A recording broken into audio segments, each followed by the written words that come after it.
All right, y'all, we just got to the Hyatt right across from the venue where the Orlando premiere is.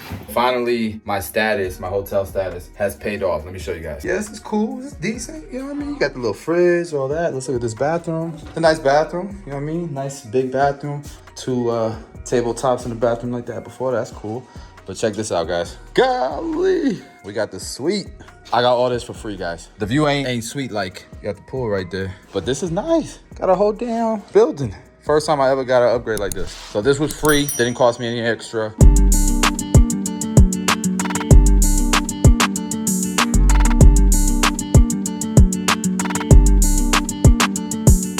So last night we was at the Airbnb, team is all staying there. One of the reasons why I like hotels too, like last night, 2 o'clock in the morning, we ordered room service. Got service at all times. At that B&B, stuff wasn't working and nobody was responding. So the goal today is to, real quick, I'm gonna bob and weed through all these classes, see if there's anything, any gems, anything I could learn, not just from the class itself and the content that they're, but also from the way they're formatting their classes. I can learn from just education.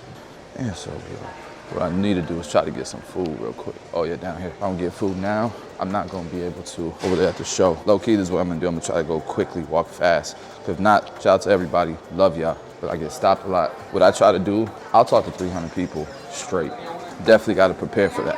Do I want coffee? I'm going something simple. Probably cop a couple of these actually, though. Tropical Sunrise. Then let me get a kind bar. So when I go to these shows, there's people that come to this show and don't go to any classes. There's probably like a few hundred free classes throughout this weekend. Most people don't go to any of it. You know, you pull up, you go to the main floor, you talk to people, but you're not hitting the classes, man. So look, if y'all come to the premiere, this is why I like the Hyatt, because that's the Hyatt. You got a bridge that walks over, this road down here, walks right over and get to the venue. Really convenient. We're here. Bro, I am dumb late for this class. Then that's the main, no, that's not the main entrance. Side entrance. A little bit, you might want to change that. Wow, I would highly encourage you to come up with a new word. Try guest. All right, how about for you? What would you have more of? If all of those no's were yes, I'd have more what? So when it comes to like an aha moment, please start taking credit cards on file. Y'all know the give me a free haircut? Guy comes in, sits down, how you doing today? I'm good. What are we gonna do? Give me a haircut. How you want your haircut? Give me 3. Give me a 3. Hit him on the back and side for the 3. Switch to your scissors, layer the top, blend it together, square the sideburns, clean the ears, block the nape, slap some gel on, send him home. Good haircut? Is that a good haircut? It's a perfectly good haircut, but what is it not?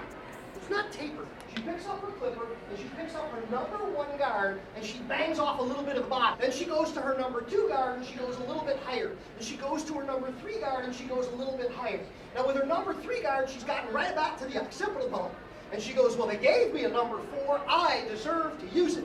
She puts on her number 4 guard, she goes past the occipital bone. Y'all ever seen a Mayan pyramid with the steps going all the way up? She just built a pyramid, she's got steps going all the way up. Start with the longest guard you wish to use that represents the length you wish to have at the top of the taper. Look at Dave, look at Dave, look at Dave.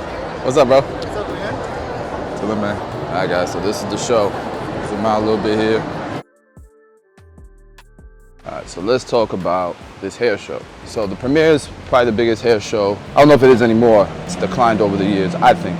But it used to be the biggest hair show in the world. And there was a point, I think they had 100,000 people show up to this event. Obviously for a few reasons. One year Paul Mitchell dropped out, then the pandemic hit, then everybody started dropping out. And it looks like it's coming back to its original form, kinda, right? So today's story, I'm gonna try to have some perspective and kinda, I don't know, read the world, read what's going on today. I'm gonna try to use this event to kind of educate you guys, to kind of offer some perspective, maybe motivate, maybe inspire, maybe answer some questions, right? Let's try our hand at this. There's a lot of people that are at this show that got a lot of things going on, Who knows what's going on with her, with him. They might be dealing with small crisis, private thing, might be depressed, they might be sad, they might be happy as shit, they might be going through some amazing things. They might have just had the best event of their life, had some opportunities come across, they might have lost some opportunities. It's interesting, man. But there's people who are here as spectators, right? As someone trying to learn, right? Incredible how much stuff is going on at any moment, at any moment, how much stuff is going on. We're each all like kind of existing in all this chaos, right? And trying to navigate our way through this world. We're each trying to find our purpose. We're each trying to become successful. We each have our different ambitions. Makes you think so many things we think are true maybe just aren't. It's impossible to try to navigate it all, right? Like, think about that. Like, it's impossible to navigate all that. All you can do is just be honest. And being honest, you can be wrong a lot of times. You could be wrong. And sometimes you might offend a lot of people, even though that's not your intent, even though you don't mean anything by just expressing yourself and being honest. And I share these things because if you keep it all in your head, man, that's a lot of shit to keep in your head, right? You almost want to externally give out your thoughts because you want some feedback. I can tell you with social media that feedback could be awful. I can tell you with friends and family that feedback could be awful. And sometimes, like, I kind of walk around and just wish people just chill out. Chill out. Not everything is supposed to be so bad. If you're actively coming to these shows, you start becoming a familiar face. You get feedback, better feedback. And as I'm walking here, I bump into Matty Conrad. He was showing me some love, man, because he likes my posts, he likes my content. I think he recently found out about me. So that's really cool, because I've been to a bunch of his classes, and his classes are always really, really good, really well put together. And he speaks his mind. He stopped doing it on Instagram because, you know, I think that's the point that I'm trying to make. In person, like when you're in person in front of people, you get feedback in a bunch of different ways, right? They may not tell you, but people, if you do it enough and you become familiar enough, people have watched your stuff, right? And there are people like Maddie that will approach you, give you a hug, and they'll give you feedback, man. But then there's people that you know, and you know they know you.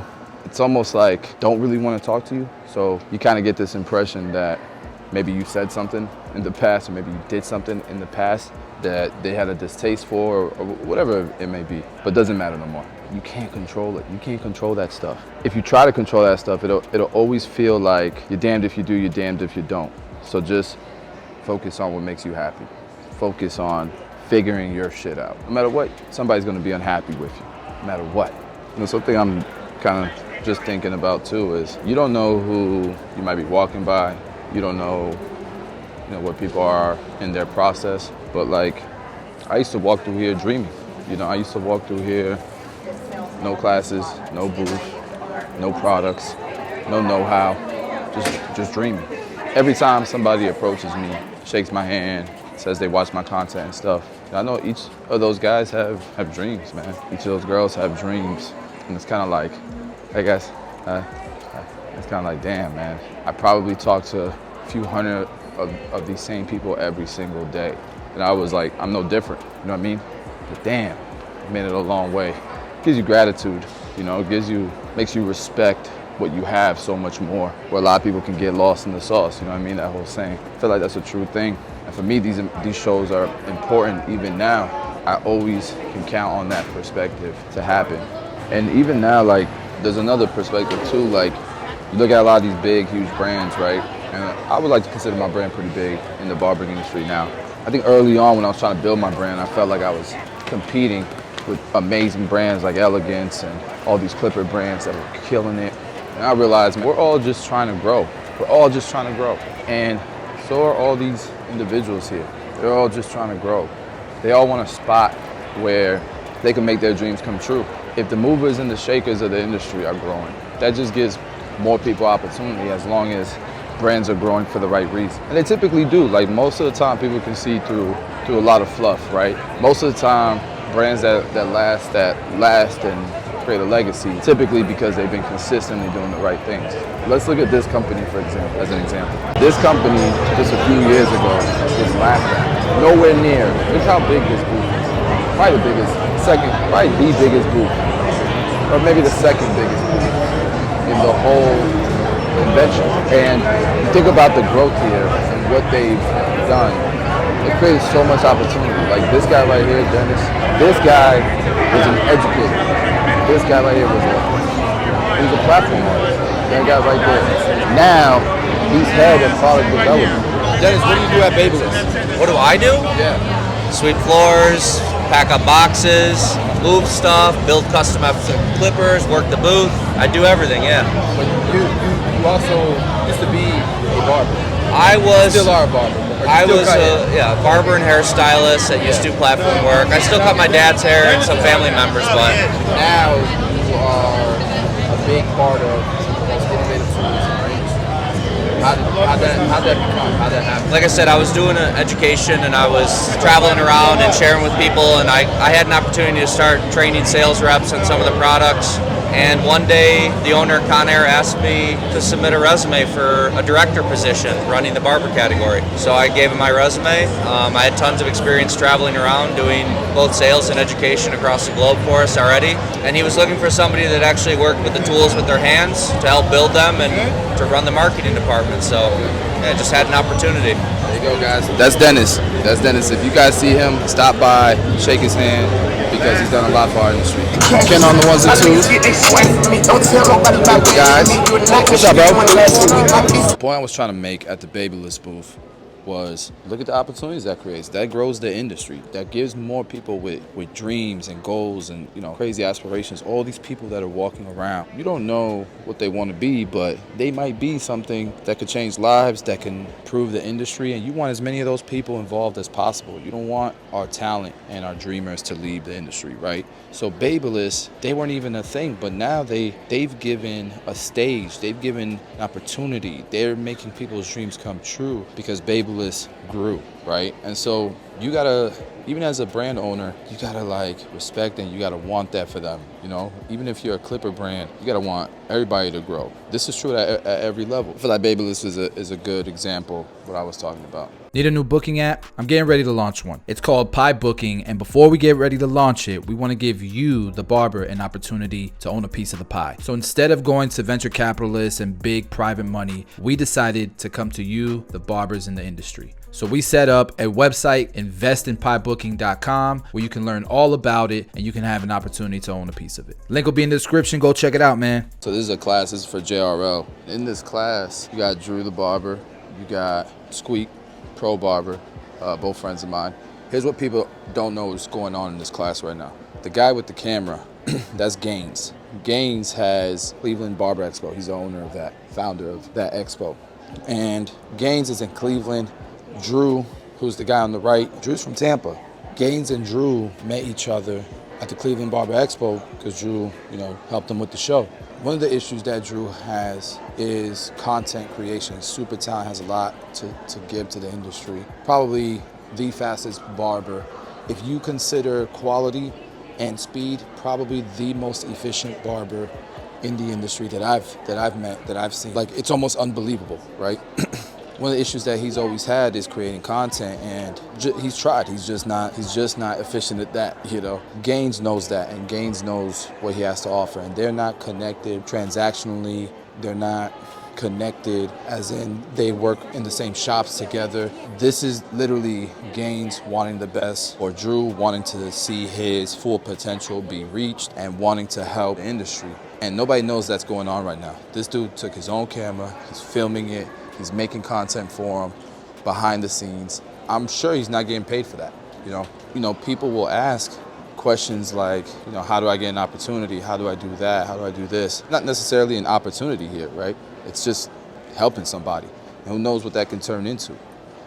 I think it's pretty badass, man. There's a lot of dreamers that are not at Drew's level, are not at Gaines' levels, that dream of having a barber expo or something like that, right? But a lot of those guys aren't willing to do what Gaines is willing to do for Drew, unless there's something in it for them. It really is, you know, when people say like your mindset is everything, it sounds cliche, but like unless you have the mindset, or at least the perspective that I've been talking about in this vlog, the chances of you being one of these guys that rise to become the person that you dream of becoming, it's slimmer, it's harder. Just something to think about, guys. And I think with that, this show was amazing. We got to hang out with the team, reconnect with them, build together. I feel like every time we have a show, the guys get better, they get stronger, the team grows.